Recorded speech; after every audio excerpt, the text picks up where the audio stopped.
Hey there folks, welcome to Spectrum Pulse, designed by music, movies, art, and culture.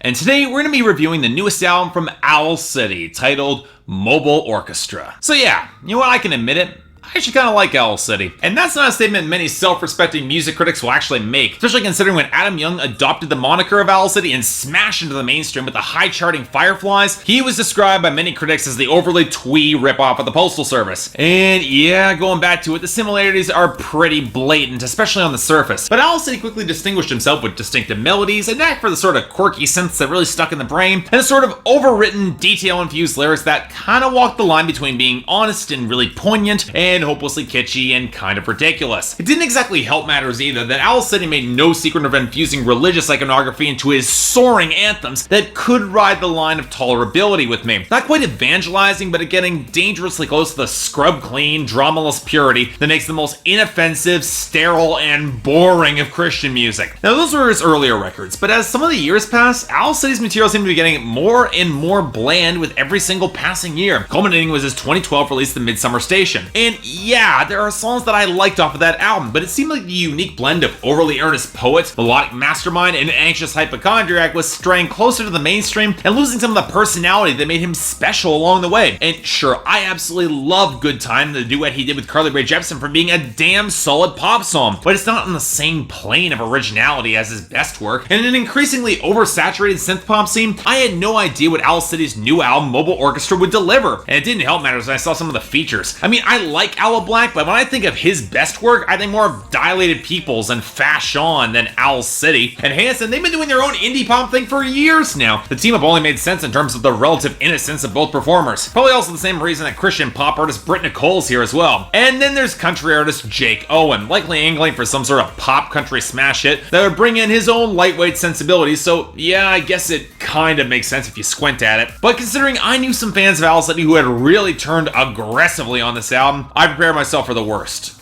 How'd it turn out? Well, yeah, this isn't any good. You know, I just covered Carly Rae Jepsen's Emotion, and while it's probably kinder to that album than most critics, it's startling how much her brand of synthpop has gotten so much more textured and interesting across the board from instrumentation to lyrics, while Owl City's just gotten more tepid, bland, and derivative. Easily the least interesting thing that he's ever released. Mobile Orchestra is the sort of pop record that betrays a lot of desperation and a complete lack of unique ideas as it struggles for mainstream relevance. And what's frustrating is that in the process there, Owl City throws away the elements that were actually unique and interesting about his music. I don't even know if I can call this a sellout, because even Owl City seems aware that this record isn't destined to do all that much in the mainstream. And it's pretty easy to see why, because it's not exactly any good. So okay, what went wrong here? Well, let's start off with the biggest culprit, the instrumentation and the production. Now, I've always thought that Owl City's greatest strength was his knack for very sticky, very approachable melodies, driven by the gleaming, sparkling, airy keyboards that were his forte. And yet, just like so much of modern pop, with Mobile Orchestra, he leaps straight towards the more percussion-driven EDM pop that feels like a featherweight version of Calvin Harris, down to Can't Live Without Love being far too reminiscent of Rihanna's We Found Love. Now, this has been a process that's been going on for some time, him moving more towards that dance pop EDM, but it really comes to the forefront here, and somehow he gets the worst of both worlds. Not only are the tinkling pianos or guitar fragments or swells of strings that drive any melodies de-emphasized, the beats he chooses are so thin and fuzzy, they've got no real impact to drive any sort of real groove. You can't dance to this. I mean, sure, there are moments that are pretty, like the hints of elegance on I Found Love, the waves of synth on Unbelievable, the guitar revving trying to add some ponderous swell to Bird with a Broken Wing that only manages to actually stick a groove on the chorus, or the most memorable melody on this album, that This Isn't the End. But beyond that, Thunderstruck feels like a Porter Robinson reject. Back Home tries to fuse in pop country and yet kicks up the drum machines way too high, it's way too staccato. The synth and vocals on Can't Live Without You are muddy as hell, and My Everything and You're Not Alone are among the most sterile, underwhelming, pseudo-worship songs I've heard in a long time. It's telling that even though I'm a real sucker for key changes, I can admit that about myself, it falls completely flat on You're Not Alone. Just did nothing for me, and that's a shame. And on the topic of Christian music, Adam Young decided to really crank up the religious angle up a notch on this album, especially lyrically. Now, on the surface, that's fine. God and religion can be fine material to write about. Look at Johnny Cash or Nick Cave or a whole slew of country acts. But the problem, like so many modern Christian acts, is that Owl City's brand of it just completely lacks any sort of drama or creativity, Does more of the same repetitive self-flagellation I can find in any hymnal at any church. And what's infuriating is that he's so much better than this. I loved Angels because there was a sense of wonder at the unknown, something that he couldn't possibly know. He had found some security in his faith that something bigger was out there than himself, but also because there was detail and urgency in the writing. Here, there's none of that. This album finds a mid-tempo comfort zone and stays there in writing and instrumentation. And its commitment to its absolute polished production means that some songs that could hit a lot harder don't raise any impact. Take I Found Love, a song where our narrator reminisces about love as he's on his deathbed. I kept waiting for the hammer to fall for some real dark punch, but the lyrics are so bland and vague it never came. You could be forgiven for thinking that this song doesn't about death at all. Hell, the lead-off single Verge plays as a graduation song, but the lyrics are so lacking in distinctive personality that it could refer to any big courageous life step, from graduating to going to a club for an evening. Of course, there are points where the lyrics do get specific, mostly to their detriment. I mean, I like seeing Hanson on this album. They've reinvented themselves into a pretty fun indie pop band since their heyday in the 90s, and they at least fit over this production far better than Aloe Black's more textured voice does. But the song, it reads as 90s nostalgia clickbait, and then does nothing to actually find any depth in the pop culture ditcheries they reference beyond it. Back Home has got a similar problem. It plays the country, hometown sentiments that does kind of work for me, but the lyrics are cliched beyond measure, and both artists sound completely tuned out, which can kind of work when you're Jake Owen has been playing Black's cool forever, but Owl City is decidedly uncool in his entire career, and his earnestness clashes badly with Jake Owen, or at least it would if either artist had actually tried. And then there's This Isn't the End, the best song on this album for at least trying to tell more of a story about a daughter moving on after her father kills himself. But the second you actually start thinking about that song, it raises some awkward questions in some of the lyrics. Yeah, I get trying to humanize the father's depression in the second verse, but then you follow up with the lines, the role of the father he never deserved, he abandoned his daughter and never returned. Pretty hardline stance to take, and it raises some much heavier family questions than Owl City's prepared to deal with, especially considering he follows it with these lyrics. How close is the ending? Well, nobody knows. The future's a mystery, and anything goes. But the song that tells me the most about this album is Bird with a Broken Wing, which on the surface might seem to be similar to the martyrdom complex that plagues the Christian tracks on this album, but you dig a little bit deeper and you see a lot of frustration and bitterness that he was misunderstood and his sensitivity was maligned, and he needs to leave behind his past and make a major change for the better. Well, this sure as hell isn't the way to do it. Critics didn't dislike Owl City because he was emotive or sensitive. We liked the Postal Service for that reason, but because he often played it with so much wide-eyed naivete and twee kitsch that it was hard to take seriously. And while the song does reveal some self-awareness that his time in the spotlight is kind of up for now, it's also refused to take any responsibility for it because he's not making great music, preferring to languish in the whole woe is me victimhood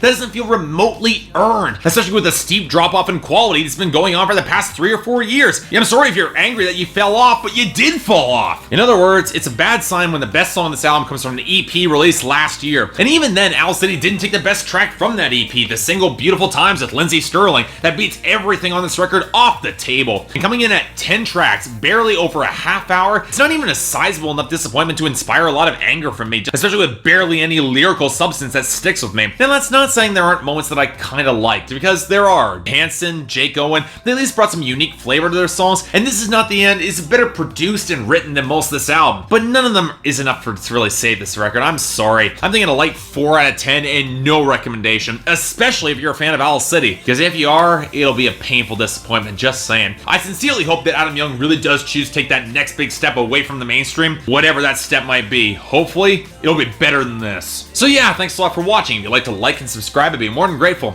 Anything else I might be able to do to improve my presentation, or any other albums coming out that you want me to take a look at, I'd be more than happy to give them a listen. Until then, I'm Mark, you're watching Spectrum Pulse, and I'll see you next time.